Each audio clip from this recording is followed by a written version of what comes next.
my name is Tory. I work for Autograph in the digital department.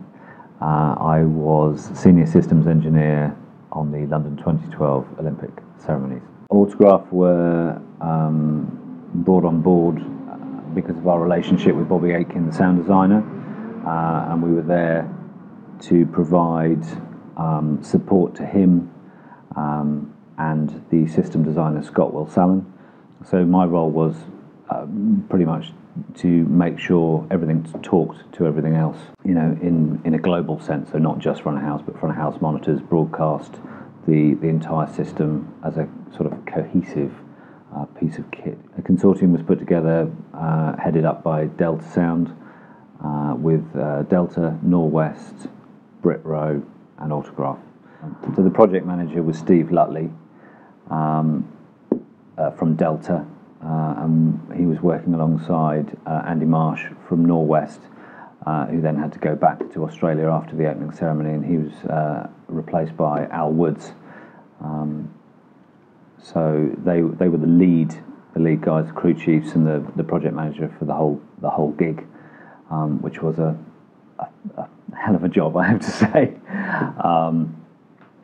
Myself and the patch engineer Justin Arthur worked very closely together to make sure that all happened, and if there were any issues or faults, and it was our sort of role to, you know, fault find and fix, and it all went remarkably smoothly considering the pressures that we were all under. It worked very well. The system designer Scott Wilsallen designed a system that was as redundant as it possibly could be. From the microphone capsule to the speaker, there were very, very few points of single points of failure, if you like, and the ones that were there were distributed, so there was no one single piece of equipment that would drag the entire system down. So from a mic, you know, if you're going from a microphone to the speaker, there would be two microphones, which is obviously, you know, the easiest way of making something redundant. Sometimes there were three microphones on lecterns. It would go literally, as soon as it comes out of the microphone, it goes into two mic preamplifiers. One runs into a digital system, which was an optical based system, and one was an analog system, was the backup system. And that, in simplistic terms, went to an SD7, Digico SD7 on the digital system, and a Digico SD7 on the analog system. And there was pairs of desks for front of house monitors and broadcast.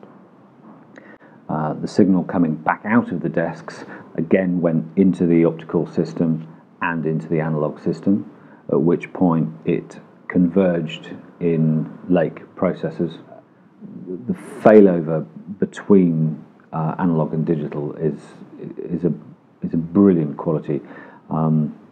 Especially for the large scale gigs where it just cannot go wrong. You know, it has to work, and it works very well. And the reliability of the units as a whole was great. It was great. I don't think we had any problems with them at all. We didn't have to replace one ever. So in 6 months, we rebooted one or two in 6 months, pretty much. I mean, the system was on for 4 months solid. So as soon as we got it up and running and we got hard power, it went on, and it came off after the closing ceremony of the Paras.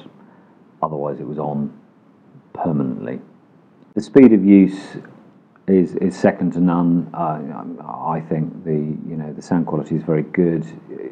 The way there's nothing else out there that allows you to group and manipulate areas of your system in the same way, and in such a speedy manner. You know, you literally can create a group. There you go. That's done. We used the Lake processors for system EQ and effectively a distributed single point of failure between the analog and the digital systems. So everything went through that. The entire system was based around Lake processors.